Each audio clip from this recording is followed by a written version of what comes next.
ಜೈ ಹಿಂದ್. ನೋಡ್ರಿ ನಾವು already RPF exam ಬಗ್ಗೆ ನಾವು ಡಿಸ್ಕಷನ್ ಮಾಡಾಕತ್ತೀವಿ. ಆಲ್ರೆಡಿ ಏನಪ್ಪಾ ಅಂತಂತ ಹೇಳಿದ್ರ ಸ್ಟಾರ್ಟ್ ಆಗಕ್ಕಿಂತ ಮುಂಚೆ ಲಾಸ್ಟ್ 1 ಮಂತ್ ಇಂದ ವಿಡಿಯೋಸ್ ಗಳನ್ನ ಅಪ್ಲೋಡ್ ಮಾಡ್ತಾ ಇದೀನಿ. ಅದ್ರಲ್ಲಿ ಏನ್ ಜಾಸ್ತಿ ಏನ್ ಮಾಡಿಲ್ಲ. ಸೊ ಲಾಸ್ಟ್ ನಿನ್ನೆ ಮಾಡಿರೋ ವಿಡಿಯೋ ಒಂದು, 7th ಒಂದು, ಆಮೇಲೆ 8th ಒಂದು ತುಂಬಾ ಇಂಪಾರ್ಟೆಂಟ್. ಆಮೇಲೆ ಹಿಂದ್ಗಡೆ ಏನಪ್ಪಾ ಅಂತಂತ ಹೇಳಿದ್ರೆ 2, 3, 4 ಆಮೇಲೆ ಇವೇನ್ ಮಾಡಿದೀನಿ ಅಂತಂದ ಹೇಳಿದ್ರೆ GK ಕ್ವಶನ್ಸ್ ಗಳನ್ನ ಕೆಲವೊಂದು ರೀಸನಿಂಗ್ ಟಾಪಿಕ್ಸ್ ಗಳನ್ನ ಬಿಡಿಸಿದೀನಿ. ಬಟ್ ಅದ್ರ ಬಹಳ ಇಂಪಾರ್ಟೆಂಟ್ ಆಗ್ತಾವ. ಅವುಗಳ ಲಿಂಕ್ ಗಳನ್ನ ನಾನು ಕೆಳಗಡೆ ಡಿಸ್ಕ್ರಿಪ್ಷನ್ ಬಾಕ್ಸ್ ಅಥವಾ ಡೀಟೇಲ್ಸ್ ಅಂತಂದ್ ಹೇಳಿ ಬರುತ್ತೆ ನೋಡ್ರಿ. ವಿಡಿಯೋ ಪ್ಲೇ ಮಾಡಿರ್ತೀರಿ, ಕೆಳಗಡೆ ಡೀಟೇಲ್ಸ್ ಅಂತಂದ್ ಬರುತ್ತೆ, ಅದ್ರ ಮೇಲೆ ಕ್ಲಿಕ್ ಮಾಡ್ರಿ ಅಂತಂದ್ ಹೇಳಿದ್ರೆ ಅಲ್ಲಿ ನಿಮ್ಗೆ ಲಿಂಕ್ಗಳು ಸಿಗ್ತಾವ. ಅದ್ರ ಮೇಲೆ ಏನಪ್ಪಾ ಅಂತಂತ ಹೇಳಿದ್ರೆ ಕ್ಲಿಕ್ ಮಾಡ್ರಿ, ಆ ವಿಡಿಯೋಸ್ ಗಳನ್ನು ಕೂಡ ನೋಡ್ರಿ. ಯಾರು ಮಿಸ್ ಮಾಡಕ್ ಹೋಗ್ಬೇಡ್ರಿ. ಸೊ ಆಲ್ರೆಡಿ ಸ್ಟಾರ್ಟ್ ಆಗ್ಯಾವನ ಏನಂತಂತ ಹೇಳಿ, ಆಲ್ರೆಡಿ ಸ್ಟಾರ್ಟ್ ಆಗಿದಾವ ಕ್ಲಾಸಸ್ ಗಳು ಕಂಪ್ಲೀಟ್ ಆಗಿ ಮಾಡ್ಕೊಡ್ತೀನಿ. ಆಮೇಲೆ ನೋಡ್ರಿ, ಆನ್ಲೈನ್ ಎಕ್ಸಾಮ್ಸ್ ಗಳನ್ನ ಕಂಡಕ್ಟ್ ಮಾಡ್ಬೇಕಂತಂದೈತೆ ಟೋಟಲ್. ಯಾಕಂದ್ರೆ ಬಹಳ ಡಿಫ್ರೆಂಟ್ ಆಗಿ ಕ್ವಶನ್ ಪೇಪರ್ ಬರುತ್ತೆ, 120 ಕ್ವಶನ್ಸ್ ಇರ್ತಾವ. ಆಮೇಲೆ ನಮ್ಗ್ ಗೊತ್ತಿರಲ್ಲ ಕರೆಕ್ಟ್ ಆಗಿ ಕನ್ನಡದಲ್ಲಿ ಏನಪ್ಪಾ ಅಂತಂತ ಹೇಳಿದ್ರೆ ಬುಕ್ಸ್ ಗಳು ಕೂಡ ಇಲ್ಲ. ನೋಡೋಣ ಆನ್ಲೈನ್ ಅಂತಂದೈತೆ. ಒಂದ್ ಕ್ವಶನ್ ಪೇಪರ್ ಟೋಟಲ್ ಏನಪ್ಪಾ ಅಂತಂತ ಹೇಳಿದ್ರೆ 300 ರುಪೀಸ್ ಇರುತ್ತೆ. ನೋಡೋಣ ಪ್ಲಾನ್ ಮಾಡ್ಕೊಂಡು ಕರೆಕ್ಟ್ ಆಗಿ ಎಕ್ಸಿಕ್ಯೂಟ್ ಆಯ್ತು ಅಂತಂದ ಹೇಳಿದ್ರೆ ಆನ್ಲೈನ್ ಟೆಸ್ಟ್ ಗಳನ್ನು ಕೂಡ ಕಂಡಕ್ಟ್ ಮಾಡ್ತೀನಿ. ಆಮೇಲೆ ಡೈಲಿ ವಿಡಿಯೋಸ್ ಗಳನ್ನ ಅಪ್ಲೋಡ್ ಮಾಡ್ತೀನಿ. ಸೊ ಎಲ್ರು ಸಬ್ಸ್ಕ್ರೈಬ್ ಆಗ್ರಿ, ಆಮೇಲೆ ಎಲ್ರಿಗೂ ಶೇರ್ ಮಾಡ್ರಿ, ಲೈಕ್ ಮಾಡಿ. ಕ್ಲಿಯರ್ ಎಲ್ರಿಗೂ? ಎಸ್. ಆಮೇಲೆ ನಾನು ಕೇಳೋ ಕ್ವಶನ್ಸ್ ಗಳಿಗೆ ಎಲ್ರು ಏನಪ್ಪಾ ಅಂತಂದ್ರೆ ಆನ್ಸರ್ಸ್ ಗಳನ್ನ ಹಾಕ್ರಿ. ಅವಾಗೇನಂದ್ರೆ ನಿಮ್ಗೆ ಜಾಸ್ತಿ ನೆನಪು ಉಳಿಯುತ್ತೆ. ಏನೇ ಟಾಪಿಕ್ ನ ಹೇಳಿದ್ರು ಕೂಡ ನೆನಪು ಉಳಿಯುತ್ತೆ.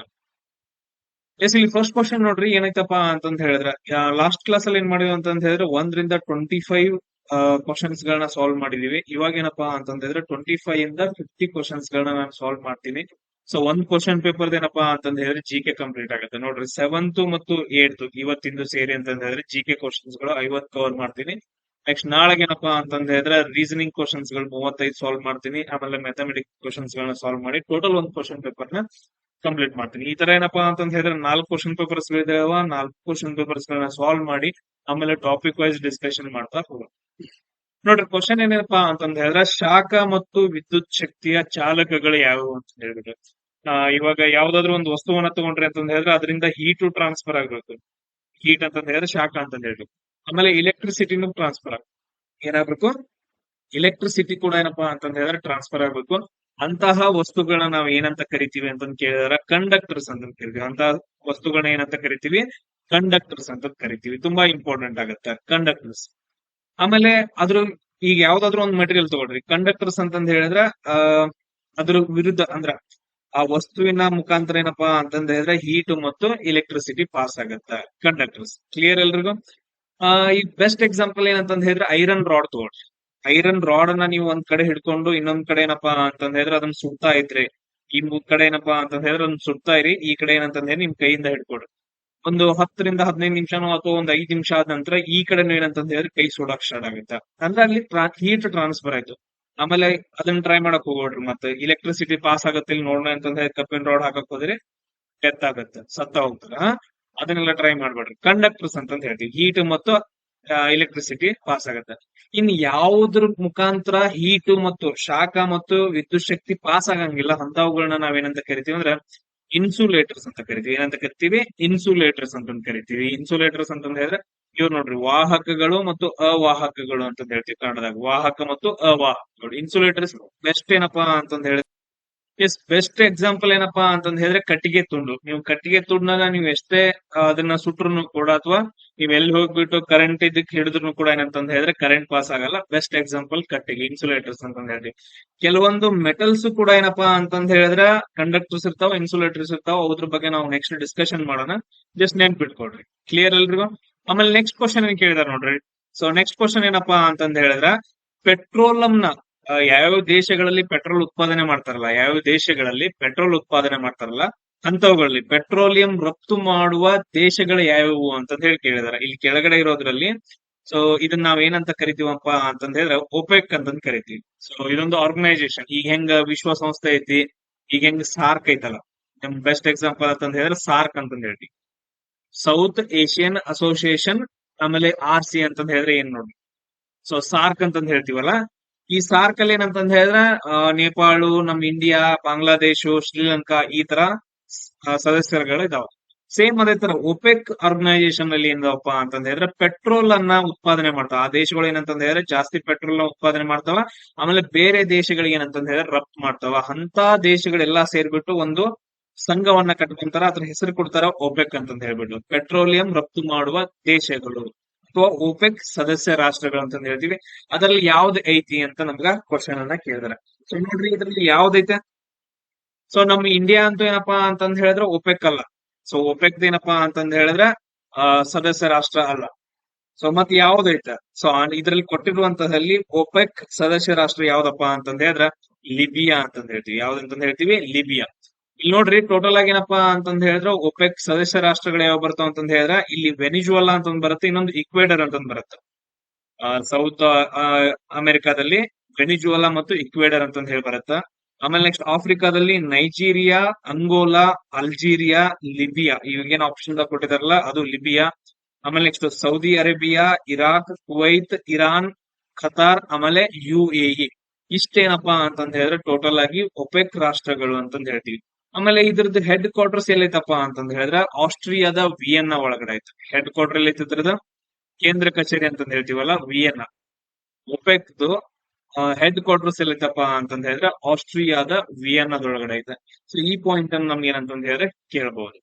ಸೊ ಅದನ್ನೊಂದ್ ಏನಂತಂದ್ ಹೇಳಿದ್ರೆ ಡಯಾಗ್ರಾಮ್ ತಗೊಂಡು ಅಥವಾ ಎಲ್ಲಾ ಅದ್ರ ಸದಸ್ಯ ರಾಷ್ಟ್ರಗಳನ್ನ ಬರ್ಕೊಳ್ರಿ.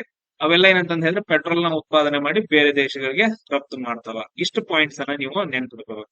ಆಮೇಲೆ ನೆಕ್ಸ್ಟ್ ನೋಡ್ರಿ, USA, United States of America ಬಂತು ಅಂತಂದ್ ಹೇಳಿದ್ರೆ ಬಹಳ ಅಂದ್ರ ಬಹಳ ಇಂಪಾರ್ಟೆಂಟ್ ಯಾವ್ಯಾವು ಸರೋವರಗಳು ಬರ್ತಾವ. ಲೇಕ್ಸ್ ಅಂತಂದ್ ಹೇಳ್ತೀವಿ, ಸರೋವರಗಳು. ಸೊ ಅದ್ರಲ್ಲಿ ಒಂದ್ ಬರುತ್ತಾ ಯಾವ್ದಪ್ಪ ಅಂತಂದ್ ಹೇಳಿದ್ರೆ ಸುಪೀರಿಯರ್ ಸರೋವರ ಅಂತಂದ್ ಹೇಳಿ ಬರುತ್ತಾ. ಅತಿ ದೊಡ್ಡ ಫ್ರೆಶ್ ವಾಟರ್, ಸಿಹಿ ನೀರಿನ ಸರೋವರ ಅಂತಂದ್ ಹೇಳ್ತೀವಿ. ಫ್ರೆಶ್ ವಾಟರ್ ಅಥವಾ ಸಿಹಿ ನೀರಿನ ಸರೋವರ.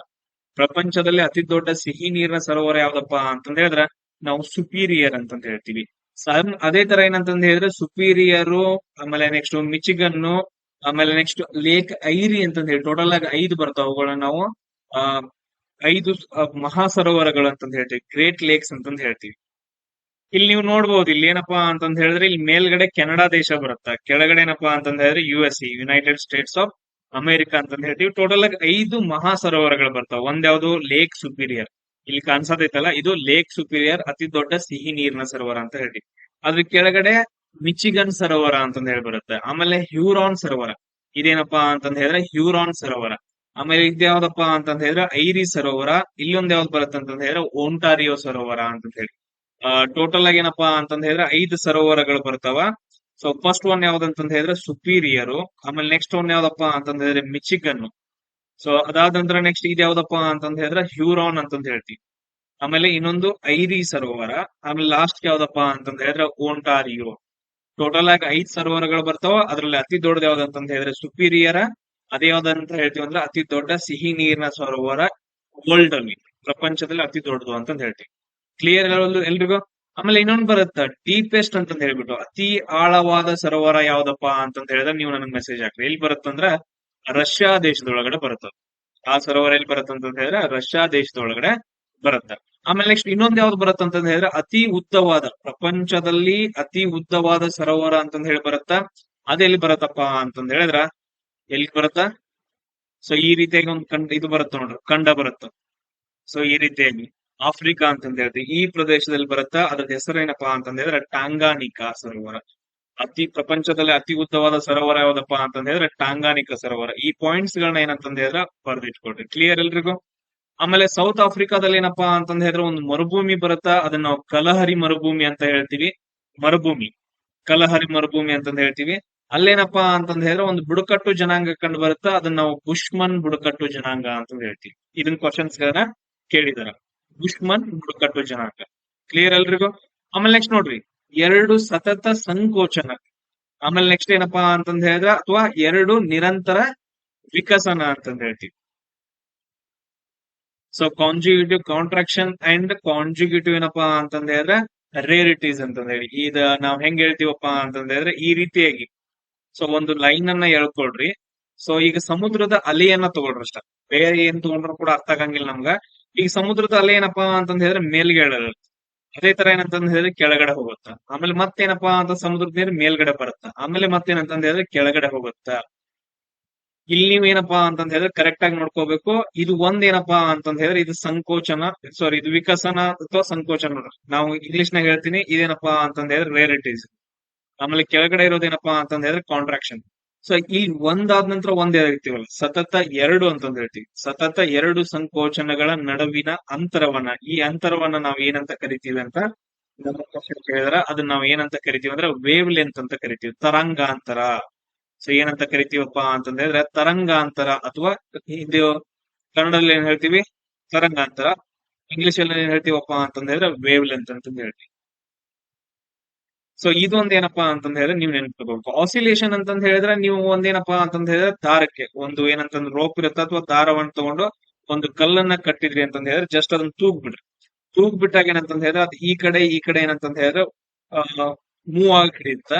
ಸೊ ಅದನ್ನ ನಾವೇನಂತ ಕರಿತೀವಿ ಅಂದ್ರೆ ಆಸಿಲೇಷನ್ಸ್ ಅಂತ ಕರಿತೀವಿ. ಆಮೇಲೆ ನಮ್ಗೆ ಫ್ರೀಕ್ವೆನ್ಸಿ ಅಂತಂದ್ ಹೇಳಿದ್ರೆ ಸೊ ಅದ್ರ ಬಗ್ಗೆ ನೋಡೋಣ. ನಮ್ ಕ್ವಶನ್ ಕೇಳಿರೋದೇನು ಫ್ರೀಕ್ವೆನ್ಸಿ ಇದ್ದು SI ಯೂನಿಟ್ ಏನು ಅಂತ ಕೇಳಿದ್ರೆ ನಾವೇನಂತಂದ್ ಹೇಳ್ತೀವಿ ಹರ್ಟ್ಜ್ ಅಂತಂದ್ ಹೇಳ್ತೀವಿ. ಕ್ಲಿಯರ್? ಆಮೇಲೆ ನೆಕ್ಸ್ಟ್ ನೋಡ್ರಿ, ಆರ್ಥಿಕತೆಯಲ್ಲಿ GDP ಯ ಪೂರ್ಣ ರೂಪವೇನು ಅಂತ ಕ್ವಶನ್ ಕೇಳಿದಾರೆ. ಸೊ ಆರ್ಥಿಕತೆಯಲ್ಲಿ GDP ಯ ಪೂರ್ಣ ರೂಪವೇನು ಅಂತಂದ್ ಕೇಳಿದಾರೆ. ನಿಮ್ಗೆ ಎಲ್ರಿಗೂ ಗೊತ್ತೈತಿ GDP ಫುಲ್ ಫಾರ್ಮ್ ಏನು.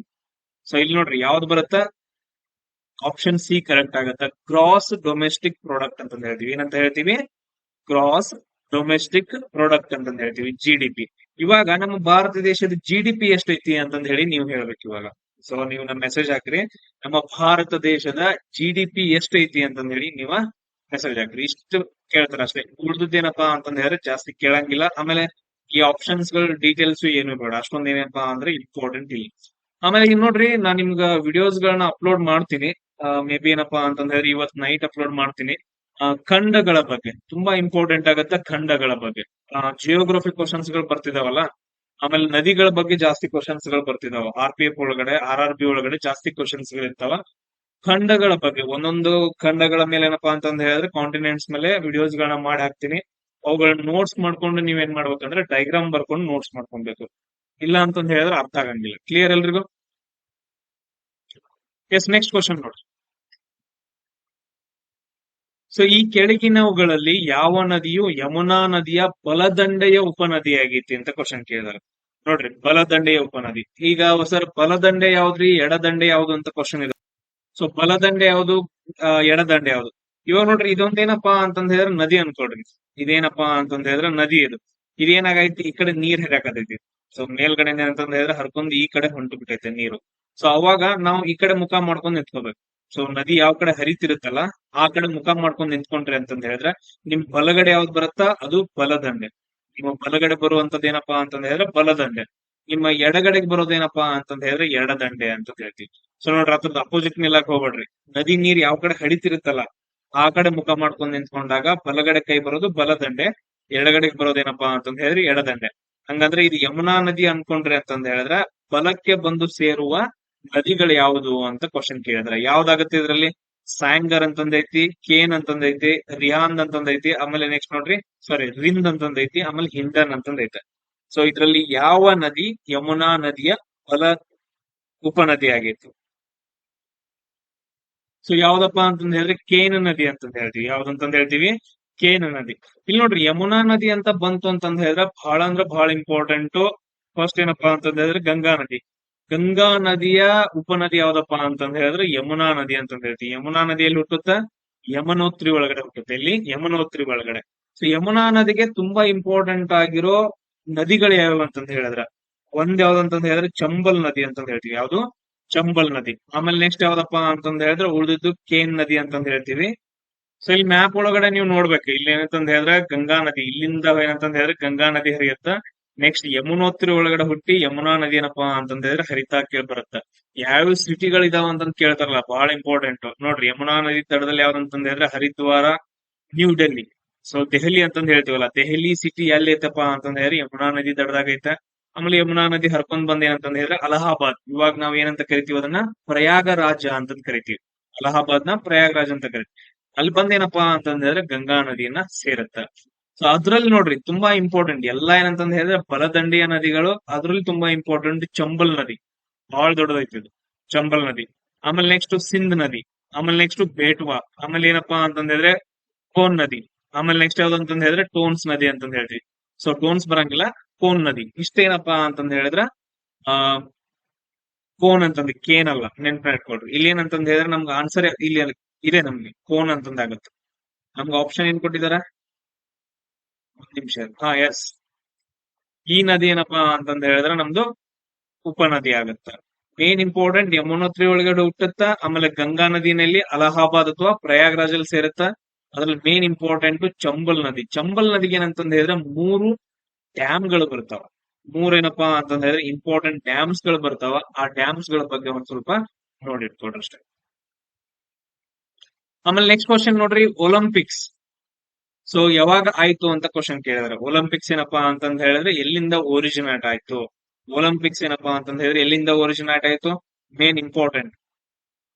ಫಸ್ಟ್ ಟೈಮ್ ಎಲ್ಲಿ ಸ್ಟಾರ್ಟ್ ಆಗತ್ತಪ್ಪ ಅಂತಂದ್ ಹೇಳಿದ್ರೆ ಗ್ರೀಕ್ ಒಳಗಡೆ ಸ್ಟಾರ್ಟ್ ಆಗುತ್ತೆ. ಒಲಿಂಪಿಕ್ಸ್ ಎಲ್ಲಿ ಸ್ಟಾರ್ಟ್ ಆಗುತ್ತೆ? ಗ್ರೀಕ್ ಒಳಗಡೆ ಸ್ಟಾರ್ಟ್ ಆಗುತ್ತೆ.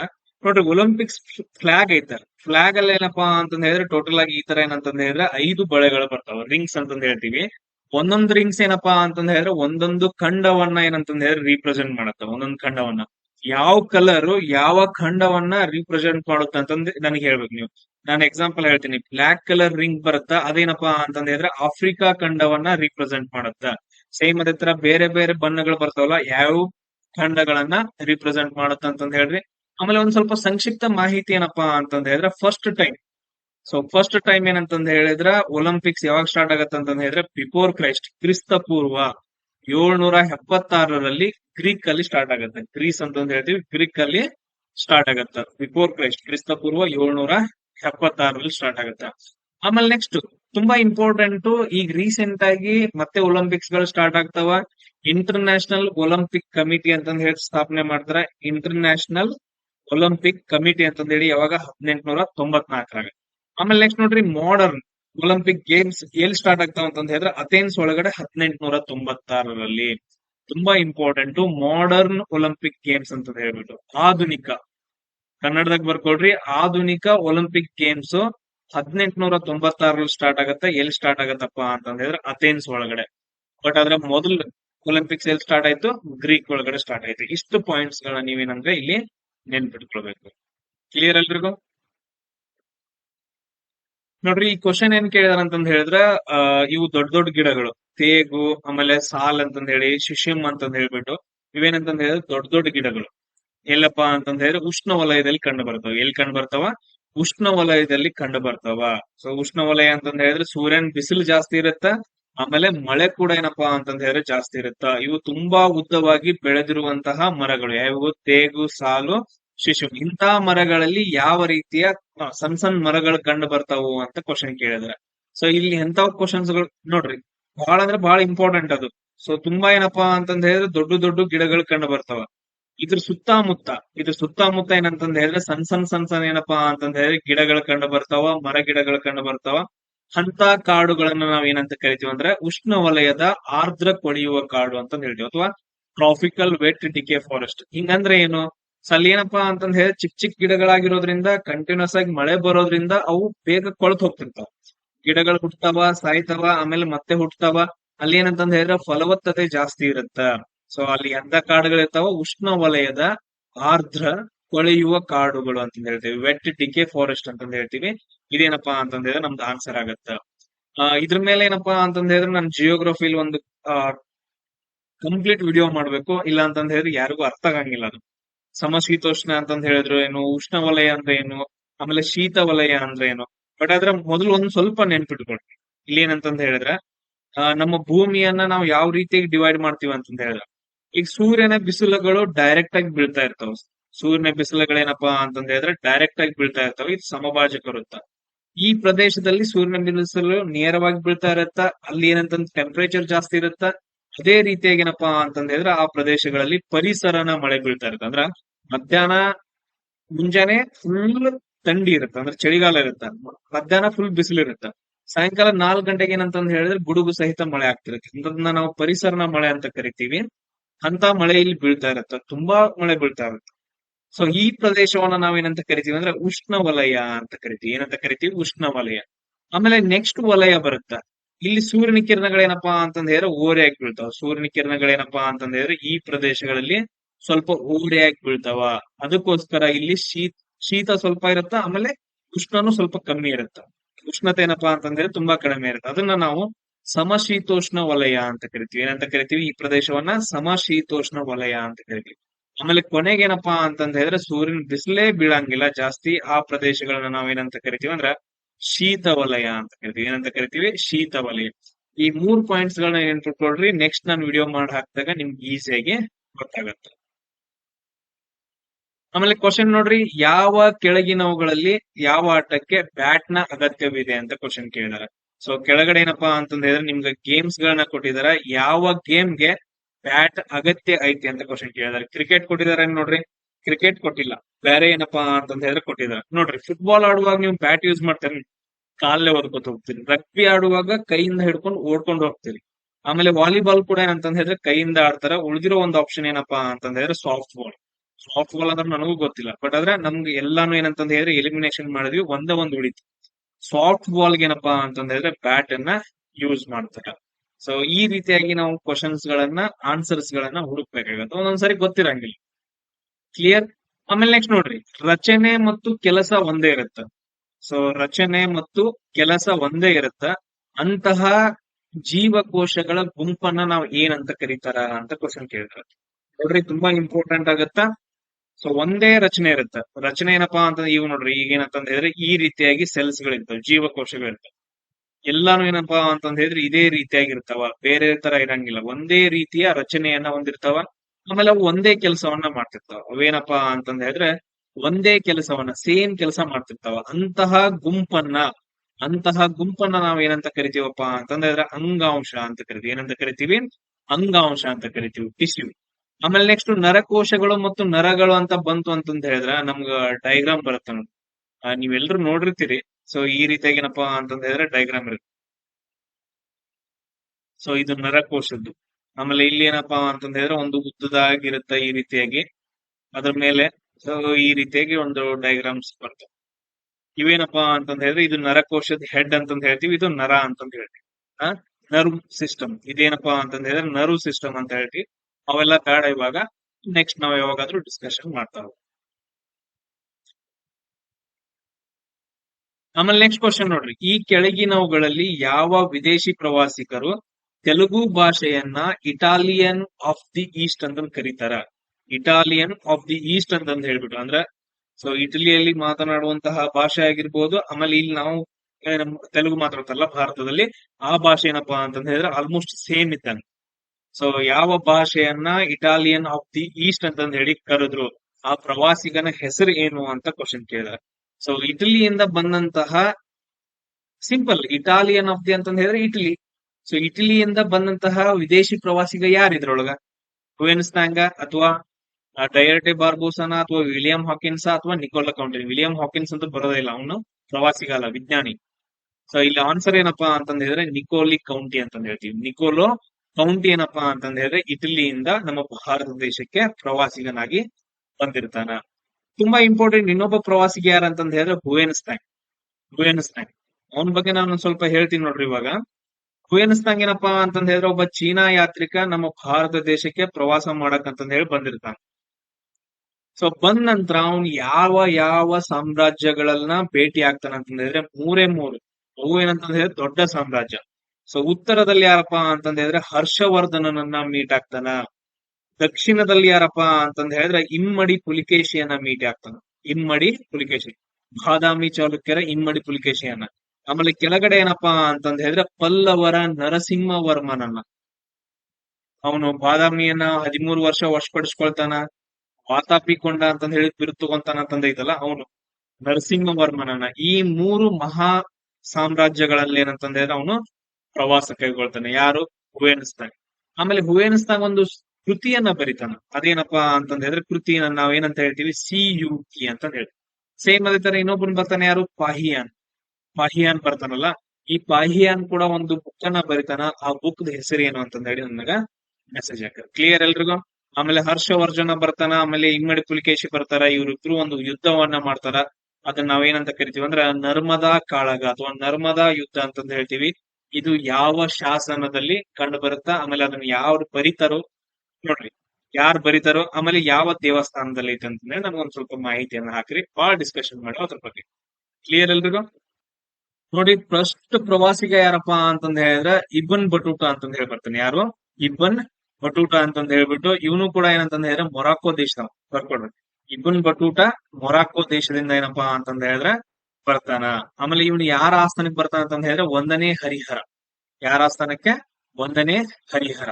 ಆಮೇಲೆ ನೆಕ್ಸ್ಟ್ ನಿಕೋಲೋ ಡಿ ಕೌಂಟಿ ಅಂತಂದ್ ಹೇಳ್ಬಿಟ್ಟು, ನಿಕೋಲೋ ಡಿ ಕೌಂಟಿ ಅವನು ಯಾರ ಆಸ್ಥಾನಕ್ಕೆ ಬರ್ತಾನಪ್ಪ ಅಂತಂದ್ ಹೇಳಿದ್ರೆ ಎರಡನೇ ದೇವರಾಯ. ಎರಡನೇ ದೇವರಾಯನ ಆಸ್ಥಾನಕ್ಕೆ ಬರ್ತಾನ. ಇವ್ನು ಎಲ್ಲಿ ಅವನ? ಇಟಲಿ ಅವನು ಅಂತಂದ್ ಹೇಳ್ತೀವಿ. ಎಲ್ಲಿ ಅವನು? ಇಟಲಿ ಅವನು. ಸೊ ನೆಕ್ಸ್ಟ್ ನೋಡ್ರಿ ಮತ್ತೆ ಯಾರು ಬರ್ತಾರಪ್ಪ ಅಂತಂದ್ ಹೇಳಿದ್ರೆ ಇನ್ನೊಬ್ನು ಅಬ್ದುಲ್ ರಜಾಕ್. ಇನ್ನೊಬ್ರು ಯಾರು ಬರ್ತಾರ? ಅಬ್ದುಲ್ ರಜಾಕ್ ಅನ್ನೋ ಒಬ್ಬ ಪ್ರವಾಸಿಗ ಬರ್ತಾನ. ಇವನು ಪರ್ಷಿಯಾದಿಂದ ಬರ್ತಾನೆ. ಯಾವ್ದ್ರಿಂದ? ಪರ್ಷಿಯಾದಿಂದ. ಇವನು ಯಾರ ಆಸ್ಥಾನದಾಗ ಬರ್ತಾನಪ್ಪ ಅಂತಂದ್ ಹೇಳಿದ್ರೆ ಎರಡನೇ ದೇವರಾಯನ ಆಸ್ಥಾನಕ್ಕೆ ಬರ್ತಾನ. ಆಮೇಲೆ ನೆಕ್ಸ್ಟ್ ನಿಕೋಟಿನ್. ನಾನು ನಿಕೋಟಿನ್ ಅಂತ ಹೇಳಿ, ನಿಕೋಟಿನ್ ಅನ್ನೋ ಒಂದು ವಸ್ತು, ಮಾದಕ ವಸ್ತು ತಂಬಾಕುದಲ್ಲಿರುತ್ತೆ, ಟೊಬ್ಯಾಕೋದೊಳಗಡೆ ಇರುತ್ತೆ ನಿಕೋಟಿನ್ ಅಂತ ಹೇಳಿ. ಇವನು ನಿಕಿಟಿನ್. ನಿಕಿಟಿನ್ ಏನಪ್ಪಾ ಅಂತಂದ್ ಹೇಳಿದ್ರೆ ಪ್ರವಾಸಿಗ ಇವನು ಕೂಡ ಏನಂತಂದ್ ಹೇಳಿದ್ರೆ ರಷ್ಯಾದಿಂದ ಬರ್ತಾನ. ಇಲ್ಲಿಂದ ರಷ್ಯಾದಿಂದ ಬರ್ತಾನ. ತುಂಬಾ ಇಂಪಾರ್ಟೆಂಟ್. ಆಮೇಲೆ ನೆಕ್ಸ್ಟ್ ಇವ್ರು ಯಾರು ಇಂಪಾರ್ಟೆಂಟ್ ಇಲ್ಲ. ಆಮೇಲೆ ಡುವಾರ್ಟೆ ಬಾರ್ಬೋಸಾ. ಬಾರ್ಬೋಸಾ ಅಂತಂದ್ ಹೇಳ್ಬಿಟ್ಟು ಇವನು ಕೂಡ ಕೃಷ್ಣ ದೇವರಾಯನ ಆಸ್ಥಾನಕ್ಕೆ ಬರ್ತಾನ. ಆಮೇಲೆ ಡೊಮಿಂಗೋ ಫಯಾಸ್ ಅಂತಂದ್ ಹೇಳ್ತೀವಿ. ಇನ್ನೊಬ್ನ ಯಾರು? ಡೊಮಿಂಗೋ ಫಯಾಸ್. ಇವನು ಕೂಡ ಏನಂತಂದ್ ಹೇಳಿದ್ರೆ ಕೃಷ್ಣ ದೇವರಾಯನ ಆಸ್ಥಾನಕ್ಕೆ ಬಂದು ಭೇಟಿ ಕೊಡ್ತಾನ. ಆಮೇಲೆ ಇನ್ನೊಬ್ಬ ನ್ಯೂನೀಸ್ ಅಚ್ಯುತರಾಯನ ಆಸ್ಥಾನಕ್ಕೆ ಬರ್ತಾನೆ. ನ್ಯೂನೀಸ್ ಅಂತಂದ್ ಹೇಳ್ಬಿಟ್ಟು ಯಾರ ಆಸ್ಥಾನಕ್ಕೆ ಬರ್ತಾರಪ್ಪ? ಅಚ್ಯುತರಾಯನ ಆಸ್ಥಾನಕ್ಕೆ ಬರ್ತಾರೆ. ಇಷ್ಟೇನಂತಂದ್ ಹೇಳಿದ್ರೆ ತುಂಬಾ ಇಂಪಾರ್ಟೆಂಟ್. ಇಲ್ಲಿದೆ ನೋಡ್ರಿ. ಸೊ ಇಬ್ನ್ ಬಟಾಟ ಮೊರೊಕಾದಿಂದ, ನಿಕೋಲೋ ಕೌಂಟಿ ಇಟಲಿಯಿಂದ, ಅಬ್ದುಲ್ ರಜಾಕ್ ಪರ್ಷಿಯಾದಿಂದ, ನಿಕಿಟಿನ್ ರಷ್ಯಾದಿಂದ, ಆಮೇಲೆ ನೆಕ್ಸ್ಟ್ ಇಂಪಾರ್ಟೆಂಟ್ ಬಾರ್ಬೋಸಾ ಪೋರ್ಚುಗಲ್ ಇಂದ, ಡೊಮಿಂಗೋ ಫಯಾಸ್ ಪೋರ್ಚುಗಲ್ ಇಂದ, ನ್ಯೂನೀಸ್ ಅನ್ನೋನೇನಪ್ಪಾ ಅಂತಂದ್ರೆ ಇವನು ಕೂಡ ಪೋರ್ಚುಗಲ್ ಇಂದ. ಇಷ್ಟು ಜನರು ಏನಂತಂದ್ ಹೇಳಿದ್ರೆ ಅತಿ ಹೆಚ್ಚು ಪ್ರವಾಸಿಗರು ವಿಜಯನಗರ ಸಾಮ್ರಾಜ್ಯಕ್ಕೆ ಬಂದು ಭೇಟಿ ನೀಡ್ತಾರ. ಈ ಪಾಯಿಂಟ್ಸ್ ಗಳನ್ನ ಕೇಳೋ ಚಾನ್ಸಸ್ ಬಹಳ ಇದೆ. ಕ್ಲಿಯರ್ ಎಲ್ರಿಗೂ? ಎಸ್. ಆಮೇಲೆ ನೆಕ್ಸ್ಟ್ ನೋಡ್ರಿ, ವಿದೇಶಿ ಹೂಡಿಕೆಗಳನ್ನ ಆಕರ್ಷಿಸಲು ಸ್ಥಾಪಿಸಲಾದ ಒಂದೇನಪ್ಪಾ ಅಂತಂದ್ ಹೇಳಿದ್ರೆ SEZ ಅಂತಂದ್ ಹೇಳ್ತೀವಿ. ಸ್ಪೆಷಲ್ ಎಕನಾಮಿಕ್ ಝೋನ್ ಅಂತಂದ್ ಹೇಳ್ತೀವಿ. ನಿಮ್ಗೆಲ್ರಿಗೂ ಗೊತ್ತಿರೋ ಕಡೆ ಏನಪ್ಪಾ ಅಂತಂದ್ ಹೇಳಿದ್ರೆ ಒಂದು ಒಳಗಡೆ ಸ್ಪೆಷಲ್ ಎಕನಾಮಿಕ್ ಝೋನ್ ಅನ್ನ ಸ್ಥಾಪನೆ ಮಾಡಿ ಅಲ್ಲಿ ಏನಂತಂದ್ ಹೇಳಿದ್ರೆ ಕೈಗಾರಿಕೆಗಳನ್ನ ಸ್ಥಾಪನೆ ಮಾಡಿದಾರೆ. ಎಷ್ಟೋ ಜನರಿಗೆ ಏನಪ್ಪಾ ಅಂತಂದ್ ಹೇಳಿದ್ರೆ ಉದ್ಯೋಗಗಳನ್ನ ಒದಗಿಸಿಕೊಟ್ಟಿದಾರ. ಆಮೇಲೆ ನಮ್ಮ ಭಾರತ ದೇಶದೊಳಗಡೆ ಏನಪ್ಪಾ ಅಂದ್ರೆ ಹಲವಾರು ವಸ್ತುಗಳು ರೆಡಿ ಆಗ್ತಿದಾವ. ಕ್ಲಿಯರ್ ಎಲ್ರಿಗೂ? ಸೊ ಅಂತವುಗಳನ್ನ SEZ ಅಂತಂದ್ ಹೇಳ್ತೀವಿ, ಸ್ಪೆಷಲ್ ಎಕನಾಮಿಕ್ ಝೋನ್. ಇವುಗಳನ್ನ ಏನಂತ ಕರೀತಾರ ಅಂತ ಕ್ವಶನ್ ಕೇಳಿದಾರೆ ಅಷ್ಟೇ. ವಿದೇಶಿ ಹೂಡಿಕೆಗಳನ್ನ ಅಂದ್ರೆ ಬೇರೆ ದೇಶದವ್ರು ಬಂದ್ಬಿಟ್ಟು ನಮ್ಮ ಭಾರತ ದೇಶದಲ್ಲಿ ಹೂಡಿಕೆಗಳನ್ನ ಮಾಡ್ಬಿಟ್ಟು ಏನಪ್ಪಾ ಅಂತಂದ್ ಹೇಳಿದ್ರೆ ಭಾರತದ ಬೆಳವಣಿಗೆಗೆ ಕಾರಣ ಆಗ್ತಾರ.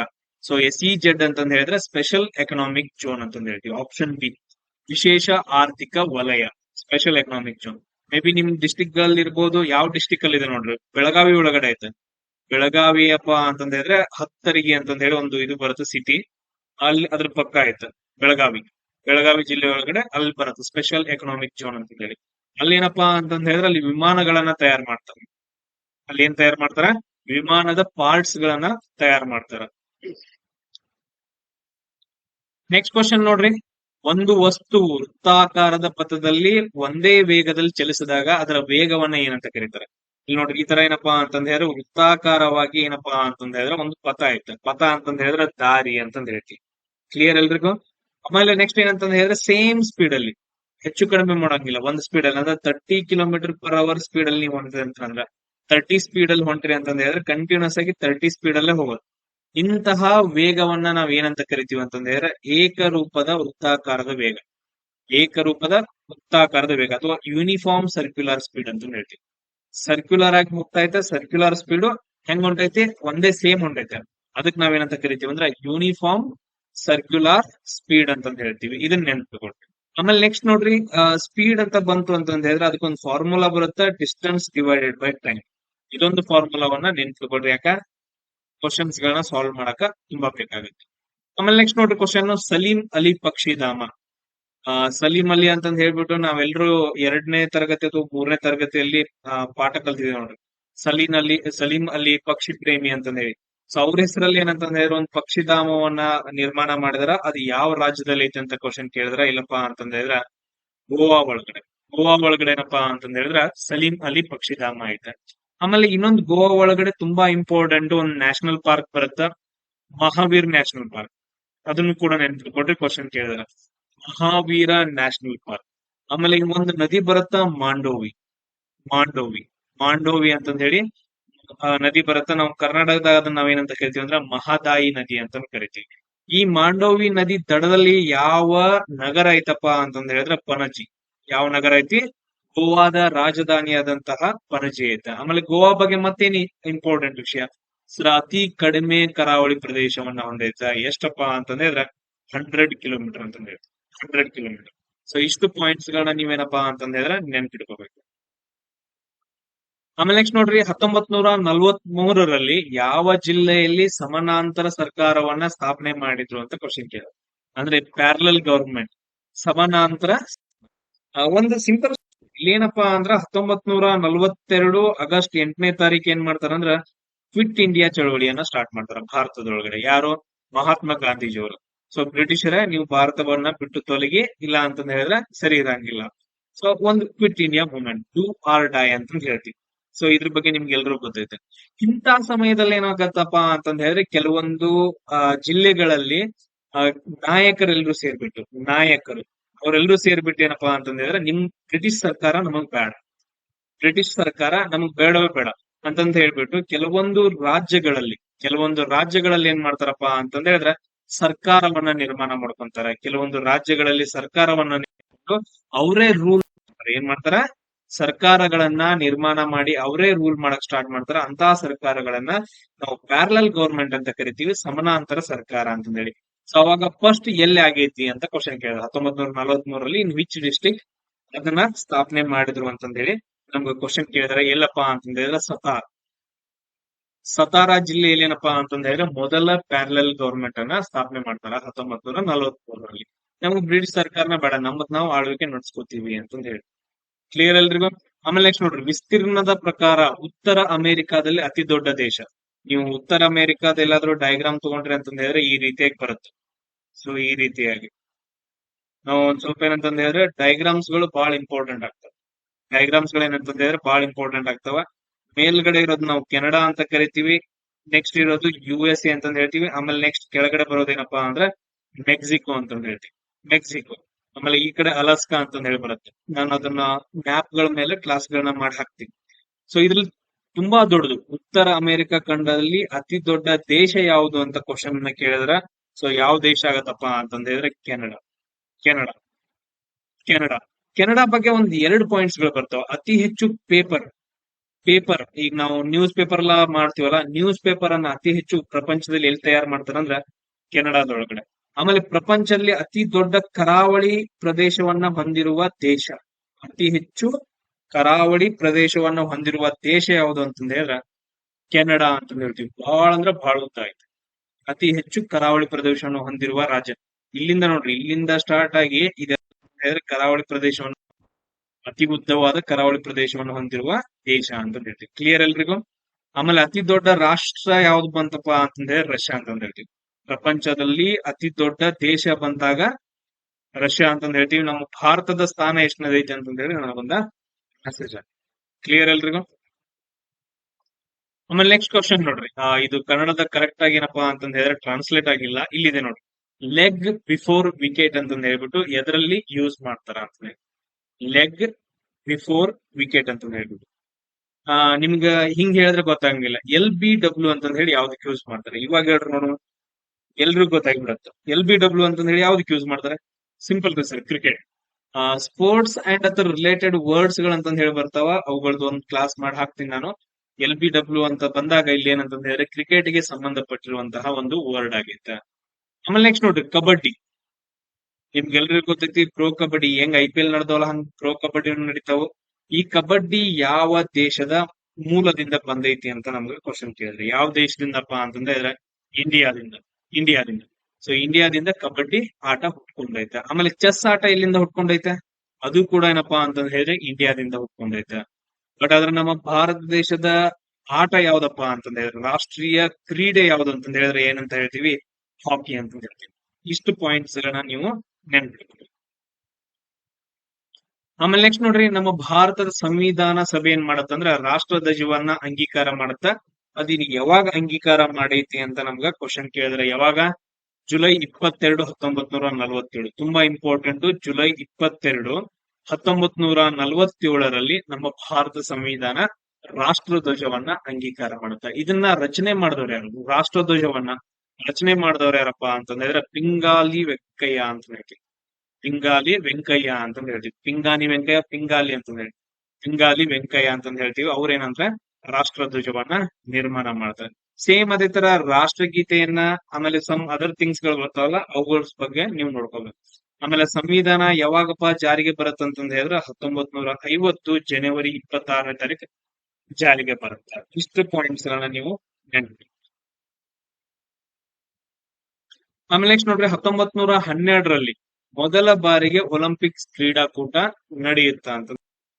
ಸೊ ಇಲ್ಲಿ ನೋಡ್ರಿ ಕ್ವಶನ್ ಏನೈತಪ್ಪ ಅಂತಂದ ಹೇಳಿದ್ರ 1912ರಲ್ಲಿ, ಸೊ 1912ರಲ್ಲಿ ಸೊ ಯಾರು ಸ್ವಿಮ್ಮಿಂಗ್ ಅಲ್ಲಿ ಫಸ್ಟ್ ಟೈಮ್ ಪಾರ್ಟಿಸಿಪೇಟ್ ಮಾಡ್ರು ಅಂತಂದ ಹೇಳಿ. ಇದನ್ ಬಿಡ್ರೆ ಸ್ವಲ್ಪ 1912ರಲ್ಲಿ ಏನ ನಡೆಯುತ್ತೆ ಅಂತಂದ ಹೇಳಿದ್ರೆ ಒಲಿಂಪಿಕ್ಸ್ ಗೇಮ್ ನಡೆಯುತ್ತ.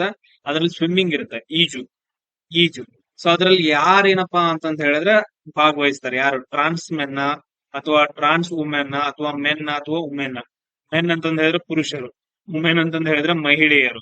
ಆಮೇಲೆ ಇವ್ರೇನಪ್ಪಾ ಅಂತಂದ ಹೇಳಿದ್ರ ನಪುಂಸಕಲಿ ಇದು ಬರುತ್ತಲ್ಲ, ಅವ್ರು ಅಂತಂದ ಹೇಳ್ತೀವಿ. ಇದ್ರಲ್ಲಿ ಯಾರು ಫಸ್ಟ್ ಏನಂತಂದ ಹೇಳಿದ್ರೆ ಭಾಗವಹಿಸ್ತಾರಪ್ಪ ಅಂತಂದ ಹೇಳಿದ್ರೆ ವುಮೆನ್ ಅಂತಂದ ಹೇಳ್ತೀವಿ.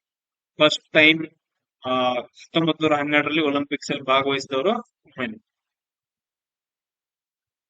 ಆಮೇಲೆ ಇದೇ ತರ ನೋಡ್ರಿ, ನೆಕ್ಸ್ಟ್ ಸ್ವತಂತ್ರ ಸಿಕ್ಕ ನಂತರ ಸ್ವತಂತ್ರ ಭಾರತದ ಮೊದಲ ರಾಷ್ಟ್ರಪತಿ ಯಾರಾಗಿದಾರ ಅಂತ ಕೇಳಿದ್ರ ಬಹಳ ಅಂದ್ರೆ ಬಹಳ ಈಸಿ. ಯಾರಾಗಿದಾರ? ಡಾಕ್ಟರ್ ಬಾಬು ರಾಜೇಂದ್ರ ಪ್ರಸಾದ್ ಅವ್ರೇನಪ್ಪಾ ಅಂತಂದ ಹೇಳಿದ್ರೆ ಮೊದಲ ರಾಷ್ಟ್ರಪತಿ ಆಗಿದ್ದಾರೆ. ಆಮೇಲೆ ಇವಾಗ ರಾಷ್ಟ್ರಪತಿ ಯಾರಿದಾರ ಅಂತಂದ ಹೇಳಿ ನನಗೊಂದು ಮೆಸೇಜ್ ಹಾಕ್ರಿ. ಆಮೇಲೆ ಆರ್ಟಿಕಲ್ 52 ಏನ್ ಹೇಳತ್ತಪ್ಪ ಅಂತಂದ ಹೇಳಿದ್ರ ನಮ್ಮ ಭಾರತ ದೇಶಕ್ಕೊಬ್ರು ರಾಷ್ಟ್ರಪತಿ ಬೇಕು ಅಂತಂದ ಹೇಳಿತ್ತೆ. ಯಾವುದು? ಆರ್ಟಿಕಲ್ 52.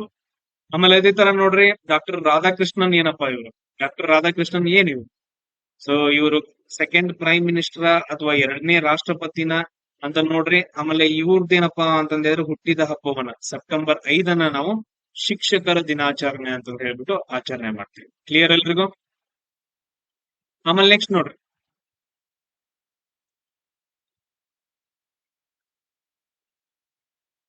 ಗುಹೆಗಳಂತಂದ್ ಬರ್ತಾವ. ಯಾವ ಗುಹೆಯಲ್ಲಿ ರಾವಣ ಕೈಲಾಸ ಪರ್ವತವನ್ನ ಎತ್ತುತ್ತಾ ಇದ್ದ ಅಂತಂದ್ ಹೇಳ್ಬಿಟ್ಟು. ಸೊ ಯಾವ ಗುಹೆಯಲ್ಲಿ ಅಂದ್ರೆ ಅದನ್ನ ಚಿತ್ರ ಬರೆದಿದ್ದಾರೆ. ಸೊ ಅದ್ರ ಏನಪ್ಪಾ ಅಂತಂದ ಹೇಳಿದ್ರೆ ಗುಹೆ ಒಳಗಡೆ ಕೆತ್ತನೆ ಮಾಡಿದಾರ. ಯಾವ ಗುಹೆಯಲ್ಲಿ ರಾವಣ ಕೈಲಾಸ ಪರ್ವತವನ್ನ ಎತ್ತುವಂತಹ ಒಂದು ಚಿತ್ರವನ್ನ ಅಥವಾ ಶಿಲ್ಪಕಲೆಯನ್ನ ಮಾಡಿದಾರ ಅಂತಂದ ಹೇಳಿ ಕ್ವಶನ್ ಕೇಳಿದರೆ, ಯಾವ್ದು? ಉದಯಗಿರಿ ಬೆಟ್ಟಗಳ ಅಥವಾ ಜುನಾಗಢ್ ಬೆಟ್ಟಗಳ ಅಥವಾ ಬಾಗ್ ಗುಹೆಗಳ ಅಥವಾ ಎಲ್ಲೋರ ಗುಹೆಗಳ ಅಂತಂದ ಹೇಳಿ. ಎಲ್ಲಪ್ಪಾ ಅಂತಂದ ಹೇಳಿದ್ರ ಎಲ್ಲೋರ ಗುಹೆಗಳು. ಎಲ್ಲಪ್ಪಾ ಅಂತಂದ ಹೇಳಿದ್ರೆ ಎಲ್ಲೋರ ಗುಹೆಗಳು. ಆಮೇಲೆ ಇನ್ನೊಂದು ತುಂಬಾ ಇಂಪಾರ್ಟೆಂಟ್, ಒಂದು ಟೆಂಪಲ್ ಬರುತ್ತೆ ಕೈಲಾಸನಾಥ ದೇವಾಲಯ ಅಂತಂದ ಹೇಳ್ಬಿಟ್ಟು. ಕೈಲಾಸನಾಥ ದೇವಾಲಯ ಎಲ್ಲೋರಾದಲ್ಲಿ. ಅದನ್ನ ಯಾರು ಕಟ್ಟಿಸ್ತಾರಪ್ಪ ಅಂತಂದ ಹೇಳಿದ್ರೆ 1ನೇ ಕೃಷ್ಣ. ರಾಷ್ಟ್ರಕೂಟರ ದೊರೆಯಾದಂತಹ 1ನೇ ಕೃಷ್ಣ ಕೈಲಾಸನಾಥ ದೇವಾಲಯವನ್ನ ಕಟ್ಟಿಸ್ತಾರ. ಇದೊಂದು ಪಾಯಿಂಟ್ ಅನ್ನ ನೀವು ನೋಡ್ಬಿಟ್ಕೋಬೇಕು. ಆಮೇಲೆ ನೆಕ್ಸ್ಟ್ ನೋಡ್ರಿ ಕ್ವಶನ್.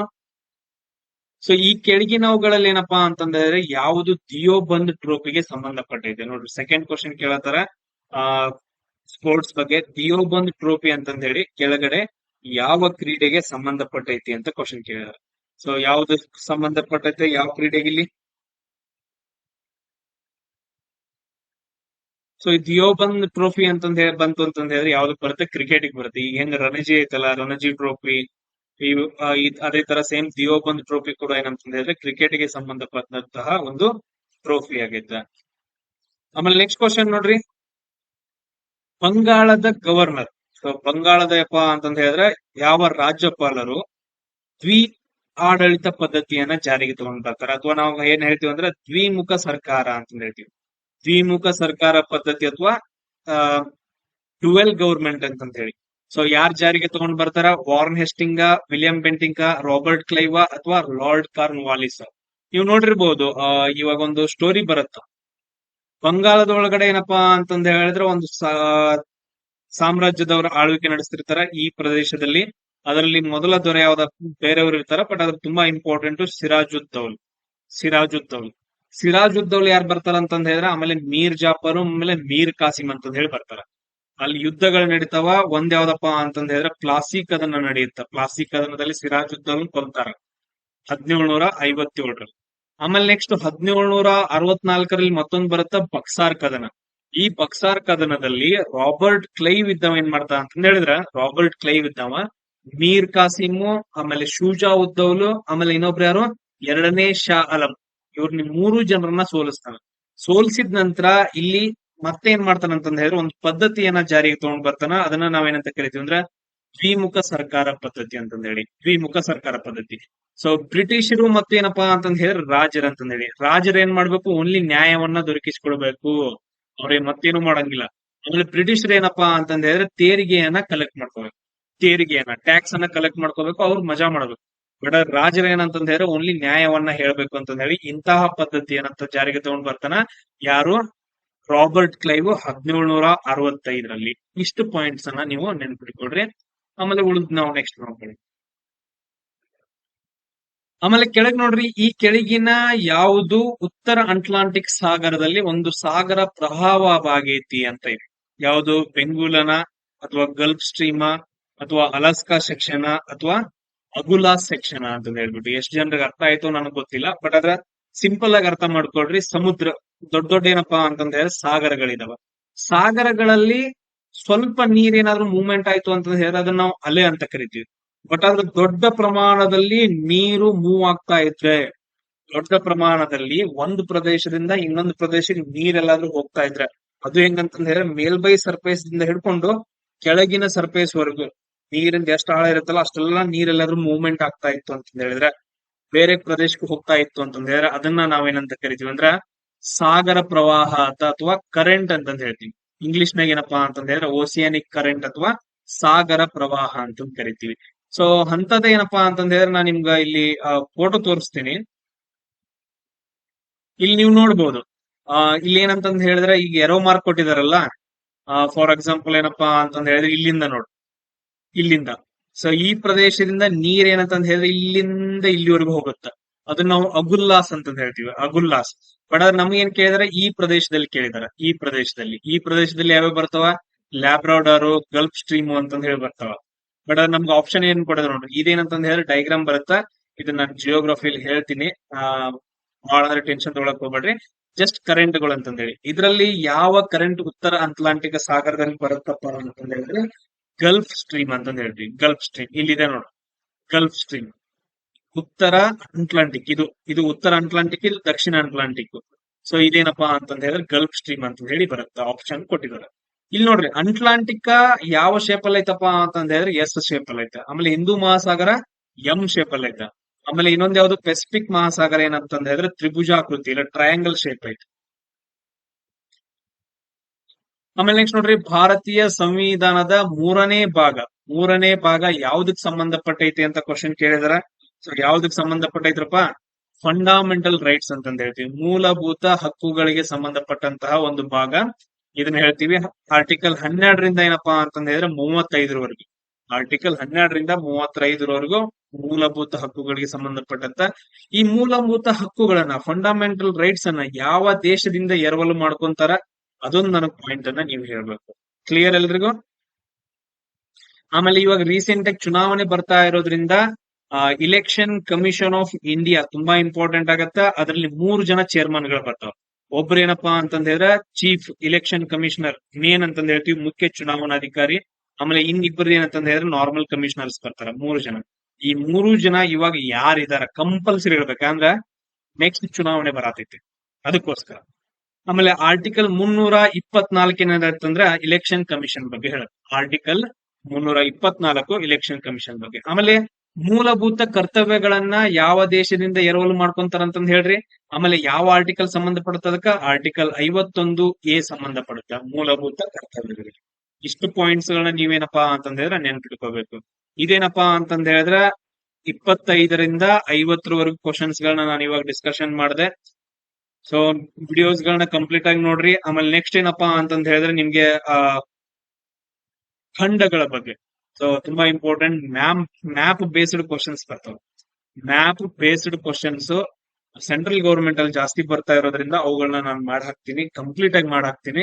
ಆ, ಕೆಲವೊಂದು ನಾನು ಓಲ್ಡ್ ಮಾಡಿದೀನಿ, ಬಟ್ ಅದ್ರ ಅವುಗಳಿಗೆ ಆಡ್ ಮಾಡ್ಬಿಟ್ಟು ಹೊಸದಾಗಿ ಇನ್ನೊಂದ್ಸರಿ ಏನಂತಂದ್ರೆ ವಿಡಿಯೋಸ್ ಗಳನ್ನ ಅಪ್ಲೋಡ್ ಮಾಡ್ತೀನಿ. ಕಂಪ್ಲೀಟ್ ಆಗಿ ವಿಡಿಯೋಸ್ ಗಳನ್ನ ನೋಡ್ಕೊಂಡು ನೋಟ್ಸ್ ಗಳನ್ನ ಮಾಡ್ಕೊಳ್ರಿ. ಆಮೇಲೆ ನೆಕ್ಸ್ಟ್ ಕ್ಲಾಸ್ ಅಲ್ಲಿ ಸಿಗೋಣ. ನೆಕ್ಸ್ಟ್ ಏನಪ್ಪಾ ಅಂತಂದ ಹೇಳಿದ್ರೆ ಆನ್ಲೈನ್ ಎಕ್ಸಾಮ್ಸ್ ಗಳನ್ನ ನಾನು ತಗೊಂತೀನಿ. ಎಕ್ಸಾಮ್ ಫೀಸ್ ಎಷ್ಟಿರುತ್ತೆ ಅಂದ್ರೆ ₹300 ಅಷ್ಟೇ ಇರುತ್ತೆ, ಜಾಸ್ತಿ ಏನಿಲ್ಲ. 50-60 ಸಾವಿರ ಖರ್ಚು ಮಾಡೋದಕ್ಕಿಂತನೂ ಕೋಚಿಂಗ್ ಹೋಗಿ ಅಥವಾ ಅಲ್ಲಿದ್ದು PG ಅಲ್ಲಿದ್ದು ಅದು ಇದು ರೂಮ್ ಮಾಡ್ಕೊಂಡು ಸುಮ್ನೆ ಏನಂತಂದ್ರೆ ಮನ್ಯಾಗ ಕುತ್ಕೊಂಡು ಹೋದ್ರಿ ₹300 ಅಷ್ಟೇ ಖರ್ಚಾಗತ್ತೆ. ಅದು ಏನಂತಂದ್ರೆ ಹೇಳಿದ್ರೆ ಎಕ್ಸಾಮ್ ಬೇರೆ, ಅದೆಲ್ಲ ಟೈಪ್ ಮಾಡೋದು ಅದು ಇದು ಬಾಳ ಐತೆ. ಸುಮ್ನೆ ಎಲ್ಲ ಹೇಳ್ಕೊತ ಹೋಗ್ಬಾರ್ದು. ನಾನೊಬ್ಬ ಏನಂತಂದ ಹೇಳಿದ್ರೆ ಮಿಡಲ್ ಕ್ಲಾಸ್, ನಾನೊಬ್ಬ ರೈತನ ಮಗ, ಎಲ್ಲಾನು ನನ್ ಕಡೆಯಿಂದ ಮಾಡಕ್ ಆಗಿಲ್ಲ. ಬಟ್ ನನ್ ಕಡೆಯಿಂದ ಎಷ್ಟಾಗತ್ತೆ ನಾನು ಅದನ್ನ ಮಾಡ್ತೀನಿ. ಕ್ಲಿಯರ್ ಎಲ್ರಿಗೂ? ಸೊ ನೆಕ್ಸ್ಟ್ ಕ್ಲಾಸ್ ಅಲ್ಲಿ ಸಿಗೋಣ. ಜೈ ಹಿಂದ್.